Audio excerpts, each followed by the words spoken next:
السلام علیکم، welcome to my channel horror planet. تمام تعریفات اللہ پاک کے لیے ہیں۔ اللہ سے دعا ہے جو پریشان ہیں ان کی پریشانی دور کرے، جو بیمار ہیں انہیں شفائے کاملہ عطا فرمائے، اور جو ہم میں نہیں ان کی مغفرت فرمائے۔ ہم سب کے والدین کی عمر دراز کرے اور ہم سب کے رزق میں بے پناہ برکت اور اضافہ عطا فرمائے، آمین ثم آمین۔ میری ہمیشہ کی طرح ہی آپ سب سے ریکویسٹ ہے کہ آپ لوگوں کو اگر میری سٹوریز پسند آ رہی ہیں تو کائنڈلی اس کو لائک کریں، شیئر کریں فرینڈز اینڈ فیملی میں، اور چینل کو سبسکرائب کریں۔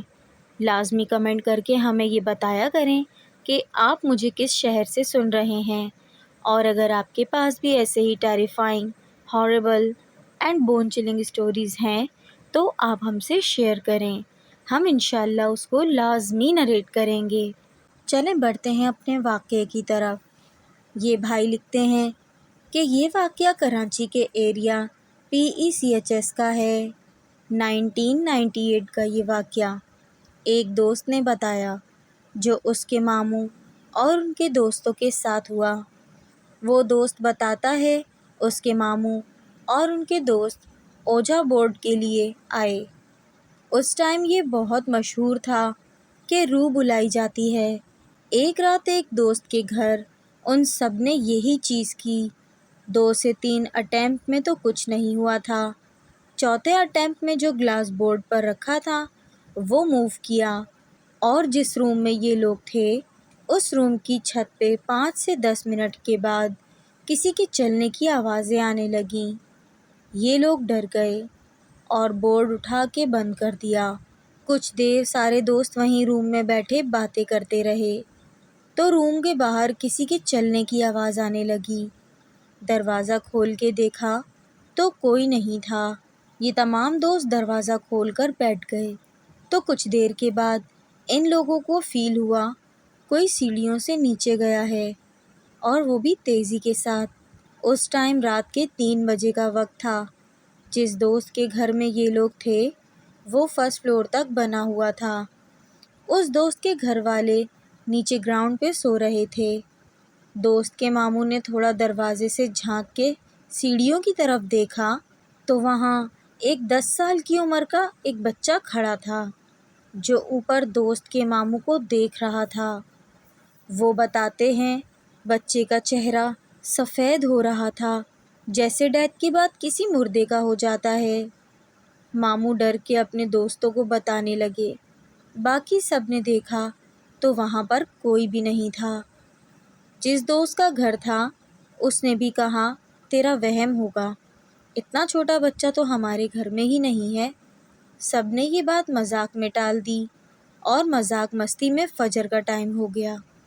ہلکی سی روشنی ہوئی، یہ لوگ اپنے اپنے گھر چلے گئے۔ ان لوگوں کو اندازہ نہیں تھا ان لوگوں نے صرف ایک بچے کو نہیں بلکہ جنات کے پورے قبیلے کو دستک دے دی ہے۔ نیکسٹ رات ان سب دوستوں اور دوست کے ماموں کو ایک ہی قسم کا خواب آیا تھا جو سب کے سیم تھے، اور سب نے رات کے 3 بجے کے وقت ہی یہ خواب دیکھا کہ یہ لوگ اپنے گھروں میں اپنے بستر پر سو رہے ہیں۔ ان کے آس پاس کافی مخلوق ہیں جو ان لوگوں کو گھیرے کھڑی ہیں، ان سب کو دیکھ رہی ہیں، اور ایک عورت چلتے چلتے ہر ایک کے پاس آ کر کھڑی ہو جاتی ہے جس کا چہرہ انتہائی خوفناک تھا۔ تمام مخلوق اتنا زور سے چلائیں کہ ان سب کی ایک ہی وقت میں اپنے اپنے گھروں میں آنکھ کھلی۔ سب کی کنڈیشن ایک جیسی تھی، اور سب کے سب کو انتہائی تیز بخار ہو گیا۔ سب ایک جگہ پہ ملے اور اپنے خواب کو ایک دوسرے سے بیان کیا۔ سب نے ایک ہی قسم کا خواب دیکھا تھا، اور وہ بھی سیم دن سیم ٹائم پر۔ تو یہ لوگ کافی ڈر گئے اور پریشان ہوئے۔ جس دوست کے گھر میں یہ سب پلان کیا ہوتا ہے، سب سے پہلے اس کو اپنے گھر میں عجیب چیزیں نظر آنے لگیں۔ وہ بتاتا ہے کہ کوئی چیز رات دن اس کو اتنا تنگ کرتی ہے، اتنی اسپیڈ میں گزرتی نظر آتی ہے کہ وہ وہم نہیں ہوتا پر پلک جھپکتے ہی غائب ہو جاتی ہے۔ یہی سلسلہ باقی لوگوں کے ساتھ بھی ہونے لگا۔ یہ لوگ کافی ڈرتے ہیں اور اپنے گھر پر بھی کچھ نہیں بتاتے۔ وہ مخلوق اپنی موجودگی روز بڑھاتی گئی۔ معاملات اتنے خراب ہو گئے کہ سب کے گھر والوں کو بھی کسی کی موجودگی محسوس ہونے لگی۔ چیزوں کا غائب ہونا، گھر میں کسی کا نام لے کے بلانا، جب مڑ کے دیکھو تو کوئی نہیں ہوتا، تھپڑ پڑنا سوتے میں، سوتے ہوئے جسم کا فریز ہو جانا۔ ان سب معاملات کے بعد سب ہی کے گھر والے کافی ڈر گئے اور پھر سب نے اپنے گھروں میں اوجا بورڈ کی وجہ بتائی کہ اس سب کے بعد یہ معاملات ان کی زندگی میں رونما ہونا شروع ہوئے۔ سبھی کے گھر والوں نے یہ فیصلہ کیا کہ کسی اچھے عالم کو دکھایا جائے۔ کافی علاج چلا، سب کے گھر سے اس مخلوق کے سائے ختم ہونے لگے، پر جس دوست کے گھر میں یہ سب اسٹارٹ ہوا، ان کی دادی کو وہ عورت اچانک نظر آئی، جس کو دیکھ کے دادی خوف سے بیمار ہو گئیں اور ایک دن ان کی ڈیتھ ہو گئی۔ کافی علاج ہوا، بہت پڑھائیاں کیں، اس کے بعد اب وہ عورت کبھی کبھی نظر آتی ہے، پر کسی کو نقصان نہیں دیتی۔ 8 سال تک وہ لوگ اسی گھر میں رہے، لیکن پھر بھی معاملات ان کے سیٹ نہ ہو سکے تو ان لوگوں نے اپنے گھر کو چھوڑ دیا۔ ماموں کے دوست کے گھر پہ ان لوگوں کے بعد جو فیملی آئی، ان کو بھی وہی عورت نظر آتی ہے اور اکثر بچوں کو کھیلنے کی آوازیں چھت پر سنائی دیتی ہیں۔ کتنی پڑھائیاں کروائیں، کتنا کچھ کروایا، لیکن وہ عورت وہاں سے اب جانے کا نام نہیں لیتی۔ تو ایسی غلطیاں کرنے سے ہمیں گریز کرنا چاہیے۔ مذاق مستی میں ہی اکثر لوگ نقصان اٹھاتے ہیں، ایسا شیطانی کھیل ہمیں کبھی نہیں کھیلنا چاہیے۔ سو ویورز، یہ تھا ہمارا آج کا پہلا واقعہ۔ بڑھتے ہیں اپنے دوسرے واقعے کی طرف۔ یہ واقعہ جادو سے ریلیٹڈ ہے، پر جادو کسی اور پہ کیا اور اس کا اثر کسی اور پہ بھی ہوا۔ اگر آپ سب جانتے ہیں تو اکثر ہمارے بڑے ہمیں بولتے ہیں کہ راستے میں پڑی کوئی چیز نہ اٹھاؤ، کسی چیز پہ پاؤں نہ مارو، دھیان سے چلو۔ اس کی وجہ بہت سی ہو سکتی ہیں، پر ان سب کی ایک وجہ یہ بھی ہے کہ آج کل جادو کسی بھی چیز پر کر کے باہر رستے میں وہ چیز پھینک دی جاتی ہے اور راہ چلتا انسان بھی اس کا شکار ہو جاتا ہے۔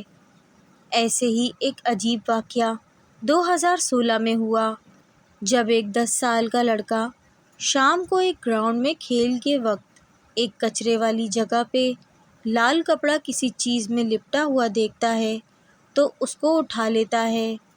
جب اس کپڑے کو کھولا تو اس کپڑے میں کچھ کیلے، بالوں کا گچھا اور سفید چونا دیکھا تو اس کو واپس کچرے میں پھینک دیا اور کھیل میں لگ گیا۔ کچھ دیر بعد جب مغرب کا وقت ہوا اور اس کے گھر جانے کا ٹائم ہوا تو اس کو جسم میں بھاری پن محسوس ہونے لگا۔ گھر آنے کے کچھ دیر کے بعد اس کو بخار ہونے لگا۔ گھر والے سمجھتے ہیں کہ کسی مچھر کے کاٹنے کی وجہ سے اس کی یہ حالت ہوئی ہے۔ وہ ڈر کے دیکھتے ہیں، دوا کھلا کے اس کو سلا دیتے ہیں۔ آدھی رات کو جب پورے گھر والے سو رہے تھے تو وہ بچہ جو صرف 10 سال کا تھا، وہ سوتے میں بھاری آوازیں نکالنے لگا۔ گھر والے اس کی آواز سے اٹھ گئے اور وہ ایک عجیب سی لینگویج میں کچھ بول رہا تھا۔ آنکھیں بند تھیں اس کی اور طبیعت دن بدن اس کی خراب ہونے لگی۔ اسی طرح وہ روز روز زور سے چیختا، چلاتا، شور مچاتا۔ محلے میں بھی اس کی آوازوں سے لوگ تنگ ہونے لگے۔ ایک دن ایک عالم کو بلایا گیا۔ ان عالم صاحب کا کہنا تھا کہ اس بچے نے کسی ایسی چیز کو چھوا ہے جس پہ کسی کے لیے جادو کیا تھا اور وہ جادو کسی کی موت کے لیے تھا۔ وہ عالم صاحب بتاتے تھے کہ بہت خطرناک جادو کا اثر اس بچے پہ بھی ہو گیا ہے۔ وہ بچہ اپنے گھر والوں کو بھی مارنے لگا۔ اس کے بعد اس کو کمرے میں بند رکھا جاتا اور جب اس کو کھولا جاتا تو وہ حملہ کرتا۔ اس 10 سال کے بچے میں اتنی جان تھی کہ جیسے لگتا تھا کہ 50 انسانوں کی جان اس بچے میں آ گئی ہو۔ جب وہ بچہ سو کر اٹھتا تو اس کو عجیب عجیب سی چیزیں نظر آتیں۔ اس بچے سے پوچھا گیا کہ کیا نظر آتا ہے، تو وہ بتاتا تھا کہ عجیب مخلوق نظر آتی ہے، ایک ایسی چیز جس کا قد لمبا اور چہرہ ایسا کہ زمین سے ٹچ ہو رہا ہے، اتنی خوفناک عورت نظر آتی ہے، اور اس کے ساتھ بہت سارے بچے ہیں جو پورے گھر میں اس کو نظر آنے لگے تھے۔ کبھی جانور کی شکل میں کوئی مخلوق نظر آتی، بہت تیزی سے پورے گھر میں کبھی گھوم رہی ہوتی تھی۔ رات کو اس کو یہ مخلوق سونے نہیں دیتی تھی، اس کے اندر یہ ساری چیزیں حاوی ہو جاتی تھیں۔ عالم صاحب کا بھی یہی کہنا تھا کہ اس لڑکے نے جس چیز کو چھوا ہے اس پہ کسی کے لیے جادو کیا گیا ہے، اور اتنا خطرناک جادو ہے کہ اس بچے پر 10 سے 12 جن حاوی آ گئے ہیں، جس کی وجہ سے یہ بچہ انتہائی کمزور ہوتا جا رہا تھا۔ وہ جن اس کو کھانے پینے بھی نہیں دیتے تھے۔ کافی عاملوں نے علاج کر کے اس بچے کے علاج سے ہاتھ اٹھا لیا تھا۔ یہ بچہ 2 سال اسی تکلیف میں رہا، کافی عاملوں کو دکھایا، کچھ ٹائم تو بچہ ٹھیک رہا، پھر وہی حالت ہو گئی۔ جس بھی عامل کو دکھاتے وہ یا تو علاج کا منع کر دیتے یا بولتے کہ کچھ عرصے ٹھیک رہے گا، پھر ویسی ہی حالت ہو جائے گی، اور ایسے ہی چلتا رہا۔ وہ بچہ بستر پہ ہی گندگی کر دیتا اور خوفناک ہنسی میں ہنستا، طرح طرح کی زبانیں بولتا جو شاید ہی آج کل کے زمانے میں بولی جاتی ہوں۔ اس حالات میں بچہ اتنا کمزور ہو گیا کہ اس کی پسلیاں صاف دکھائی دینے لگیں، اور وہ بچہ اپنی عمر سے 3 گنا زیادہ بڑا لگنے لگا۔ ماں باپ بھی تھک گئے علاج کروا کے، کافی پیسہ لگا دیا، پر بچے کی حالت بہتر تو دور اور بگڑ گئی، اور 2018 میں ایک رات وہ بچہ چلا رہا تھا، پوری رات چلاتا رہا، اور وہ گھر والے بتاتے تھے کہ فجر سے کچھ دیر پہلے اس کی چیخ بند ہو گئی اور وہ بچہ اس دنیا سے چلا گیا۔ گھر والے دکھی بھی تھے اور اس بات کا اطمینان بھی تھا کہ بچے کی تکلیف دور ہو گئی۔ روز اپنے بچے کو تڑپتا دیکھ کر ماں باپ روز مرتے تھے۔ دعا کریں اس بچے کی مغفرت کے لیے اور ماں باپ کے صبر کے لیے، اور یاد رکھیں راستے میں یا پھر کسی بھی کچرے میں پڑی، چاہے وہ کوئی گڑیا، کھلونا یا اور XYZ جس طرح کی پوٹلی، ہانڈی، اس ٹائپ کی چیزیں، اس کو ہاتھ نہ لگایا جائے۔ یہ باتیں بیان کرنے کا مقصد صرف اتنا ہے تاکہ ہماری وجہ سے کوئی ایسے لوگ جنہیں ان باتوں کا علم نہ ہو، یہ باتیں ان تک پہنچ سکیں، اور وہ بھی اور ان کے گھر والے بھی کسی بھاری نقصان سے بچ جائیں، اور کبھی بھی دلچسپی، شرطیں، بڑھائیاں، جستجو میں کبھی بھی کوئی کام ایسا نہ کریں جو بعد میں آپ کے اور آپ کے گھر والوں کے لیے پریشانی کا سبب بنے۔ آج کل کے لوگ جعلی عامل بنے بیٹھے ہیں، جس کی وجہ سے جادو کا اثر اور بگڑ جاتا ہے، صحیح عالم کا ملنا بھی مشکل ہو جاتا ہے۔ اپنا اور دوستوں کا خیال رکھیں، اور اللہ ہدایت دے جادو کرنے والوں کو۔ اللہ ان کے نصیب میں ہدایت نہیں تو ان کو نیست و نابود کر دے۔ آمین۔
سو ویورز، یہ تھے ہمارے آج کے 2 ایسے خوفناک واقعے جسے سن کے یقیناً آپ کے بھی جسم میں خوف کی لہر دوڑ گئی ہوگی۔ اللہ پاک ہم سب کو اپنے حفظ و امان میں رکھے، آمین ثم آمین۔ سٹوریز اگر پسند آئی ہوں تو لائک کریں، شیئر کریں اور چینل کو سبسکرائب کریں۔ اپنی رائے کا اظہار کامنٹس میں ضرور دیجیے گا۔ پھر ملوں گی آپ سے نئی کہانی، نئے قصے، نئے واقعے کے ساتھ۔ جب تک کے لیے ٹیک کیئر، اللہ حافظ۔